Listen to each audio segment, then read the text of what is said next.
What's up? I'm out here looking crazy, but that don't stop no show. Stuff to do. So I haven't been on this trading journey thing in a while. Life happens. You know, I'm big on consistency. I had a .1 running challenge going for like almost 90 days. Okay, 87. Adding .1 a day takes up a lot of energy on top of compounding, on top of working, on top of... At some point you run out, you can't do everything. But I'm like, you know what? It's time to get back on the content wave. And not only that, it's easier to post in your portfolios in the green, things like that. My portfolio is in the red. And I guess I didn't want to admit it, but, and surprisingly, these videos get more views when you talk about your L's, but hey, it is what it is. So, everybody knew when I first started out, I blew up my account. About 38%, I had to replenish. And what happens is, I keep trying to change the formula, per se. I keep, instead of being happy with my incremental gains that made my $100 account go up to 175 in 2 weeks, just scalping and being consistent and not keeping money in the market, following my plan because I don't trust the market like that. Instead of me doing that, I started gambling, basically reverting back to gambling. I guess you could say that, because at the end of the day, it's you versus you. And the mistakes I made was the typical ones: scaling my account too fast, trying to grow it too fast, adding, not following the rules. 2% of the account, I was using 10%, 20%. I was kind of going crazy with it. And even right now, I got 3 positions open. And I did have some success, but I guess I could turn that into another video. That way to be at least positive.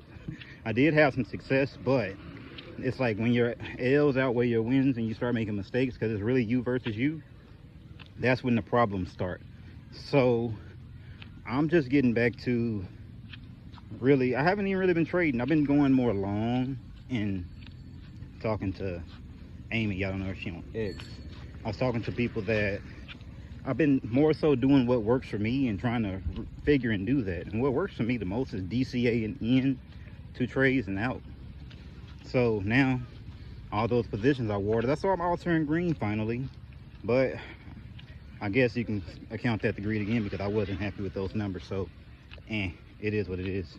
But anyway, just getting back on the board, a lot of things have changed in the background relationship wise, but patterns still patterns, TA still TA. I can still put it together because I got a whole nother, I got some content coming. I'm gonna just keep that pushing. But as far as the trading journey, yeah, the trading journey's been a little different. But it's time, I ain't gonna lie, I haven't been learning anything. I just been strictly planting my seeds. I did get a lot of alpha from Prolific. He got a YouTube channel called BitHood if y'all want to check that out. Got a lot of good info on there. And typically what I always see is the people that's the most innovative, that's really doing it, but because the views are kind of contrarian, people, they'll know your stuff works and they still won't support you. So he one of the ones I support the most, because I love contrarian views, because I guess people, they tend to get upset if you don't agree with how they think. And I'm the type of person, I'm never going to agree with you.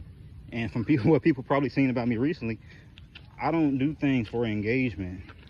I will blow the spot up, because it's not about that for me. It's always about the lessons and sharpening off of opposition, not trying to make opposition too sharpen or filter from. That's not me. So with that being said, I'm just getting back to it the way I can. And I guess I could make another video talking about all my L's. Matter of fact, I'll do that right now because this is getting too long.